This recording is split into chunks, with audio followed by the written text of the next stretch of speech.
So இது என்னோட first படம்ன்றனால ஒரு சின்ன பேக்ரவுண்ட் மட்டும் சொல்லிடுறேன்.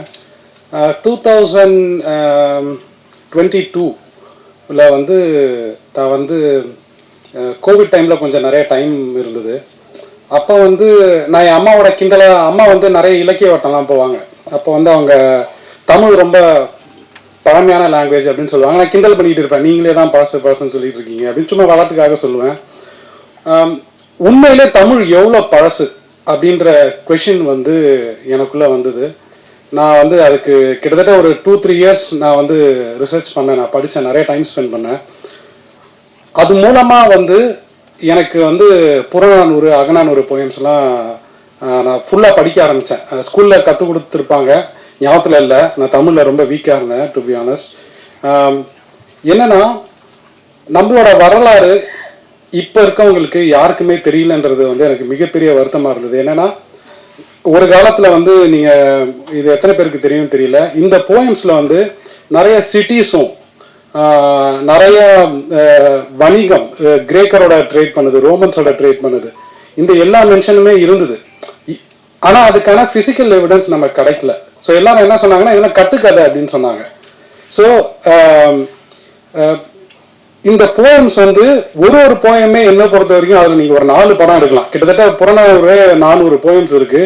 300 ஒரு படம் வந்திருக்கும், நீங்களாம் பார்த்துருப்பீங்க, ரொம்ப ஃபேமஸான படம்.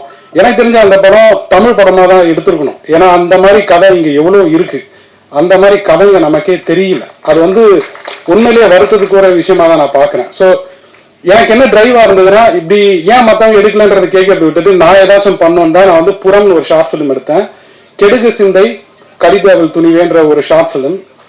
அந்த ஷார்ட் ஃபிலிமை வந்து அந்த போயமை வந்து ஒரு ஷார்ட் ஃபிலிமாக விஷுவலைஸ் பண்ணி கிட்டத்தட்ட ஒரு 20 மினிட்ஸ் ரன் டைம் வரும். அது யூஎஸ்ல கொஞ்சம் நிறைய ஃபிலிம் ஃபெஸ்டிவல்ஸ்லாம் வின் பண்ணுச்சு. அது மூலமாக தான் எனக்கு இந்த படத்துக்கு ப்ரொடியூசர்ஸ் கிடைச்சாங்க. அவங்க ப்ராப்பர் அமெரிக்கன்ஸ். அவங்க வந்து அதை பார்த்துட்டு ப்ராபப்ளி நீ இது இன்னும் ஒன்று ட்ரை பண்ண, இந்த ஸ்கில் உங்கள்கிட்ட இருக்குன்னு என்னை என்கரேஜ் பண்ணாங்க. இன்னொன்று அந்த படத்தை ஷார்ட் ஃபிலிமை வந்து இதே ஸ்டேஜில் இதே பிரசாத் லாட்ஸில் கனிமொழி மேம் எம்பி அவங்க தான் வந்து லான்ச் பண்ணாங்க அந்த படத்தை. என்னன்னா எனக்கும் அவங்களுக்கும் பெரிய கனெக்ஷன்லாம் இல்லை. நான் ஒரு சாதாரண ஆள் தான். நான் ஒரு ரொம்ப எம்ஜிஆர் நகரில் பிறந்து வளர்ந்த ஒரு சாதாரண ஆள். பட் அந்த படம் மூலமாக எனக்கு என்ன ரொம்ப ஆணித்தனமாக என் மைண்டில் போச்சுன்னா, மீனிங்ஃபுல்லாக ஒன்று பண்ணால் ஊர் உலகமே சப்போர்ட் பண்ணும்.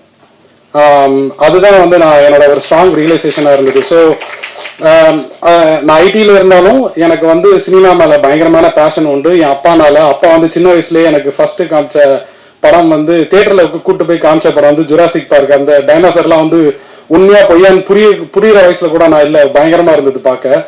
ஸோ அப்பாவனால எனக்கு வந்து சினிமாவில் கண்டிப்பாக அந்த இன்ட்ரெஸ்ட் இருந்தது. ஸோ எடுத்தா நான் அடுத்து என்ன அர்த்தமுள்ளதாக எடுக்க முடியுன்றதான் எனக்குள்ள கொஷினாக இருந்தது. எனக்கு என்ன தோணுச்சுன்னா, நான் சொன்ன மாதிரி பிறந்து வளர்ந்தது எல்லாமே எம்ஜிஆர் நகர். எங்கள் தெருமலையில் ஒரு அங்கிள் வந்து மளிகை கடை வச்சுருக்காரு. எனக்கு நினைவு தெரிஞ்ச நாள்ல இருந்து 35 வருஷமா அந்த அங்கிளோட கடை அதே சைஸ்ல தான் இருக்கு. கொஞ்சம் கூட குறையல, கொஞ்சம் கூட ஏறல. இது அவரை பத்தி, அவர் லைஃப்பை பத்தி நான் யோசிச்சிருக்கேன். டெய்லி எழுச்சிக்கிறாரு, அந்த கடைக்குள்ளேயே இருக்காரு. அவர் வந்து தான் முன்னேற வாய்ப்பே இல்லைன்னு தெரிஞ்சும் தான் ஓடுறாரு நான் நினைக்கிறேன். இது வந்து அவரோட இன்டெலிஜென்ஸுக்கான இண்டிகேட்டர் கிடையாது, அவரோட சூழ்நிலை அப்படி. நம்மளோட நிறைய பேரோட சூழ்நிலை வந்து அப்படி. என்னன்னா நமக்கு இருக்க செட்டப் இருக்குல்ல, ஃப்ரேம் ஒர்க், அதுவே நமக்கு நிறைய லிமிடேஷன்ஸ் தரும். அது வந்து it's not an indicator of our intelligence.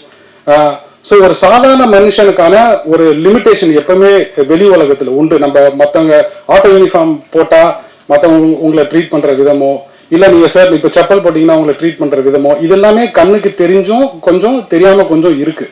So அந்த மாதிரி ஒரு அப்பா பசங்களுக்காக நாய் மாதிரி ஓடுறாரு. திடீர்னு பார்த்தா பசங்களுக்கும் அவருக்கும் ஒரு கேப் இருக்குது. அந்த அப்பாவுக்கு எவ்வளோ வலிக்கும். அதுதான் இந்த படம்.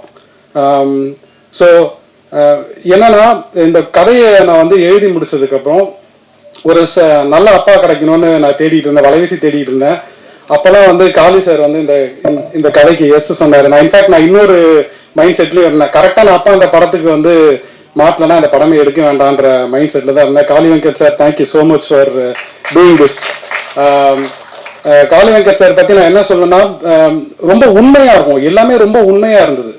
எனக்கு வந்து ஒரு ஃப்ரேம் ஒரு செகண்ட் கூட வந்து போலித்தனமா இந்த படத்துல வந்து எதுவுமே இருக்காது. எல்லா ஆக்டர்ஸுமே காளி வெங்கட் சார், ஷெல்லி, விஸ்வா, ரோஷினி, ஒரு மொமெண்ட் மீதி அதர் ஆக்டர்ஸ் ஒரு மொமெண்ட் கூட பொய்யா இருக்காது. ரொம்ப உண்மையா இருக்கும். இந்த படம் வந்து எப்படின்னா உங்க லைஃப்ல நீங்க உங்களுக்கே தெரியாத ஒரு பெர்ஸ்பெக்டிவ் இருக்கும்ல, ஒரு அழகான பெர்ஸ்பெக்டிவ் இருக்கும். அது கண்டிப்பா அந்த படம் மூலமா கிடைக்கும். சத்யராஜ் சொன்ன மாதிரி, சத்யராஜ் சார் கேரக்டர் இந்த ட்ரெய்லர்ல சொன்ன மாதிரி சர்ஃபேஸ் லெவல்ல நோ ஆக்ஷன், மிடில் கிளாஸ் லைஃப்ல என்ன இருக்கும், no action, no adventure, no romance, so sad அப்படின்னு சொல்லுவாரு. பட் இது எல்லாமே இருக்கும், அது உங்க லைஃப்லயும் இருக்கு. அது வந்து கண்டிப்பா இந்த படம் மூலமா உங்களுக்கு ஒரு ரிஃப்ளெக்டிவ் எக்ஸ்பீரியன்ஸா இருக்கும். சப்போர்ட் பண்ணுங்க. தேங்க்யூ.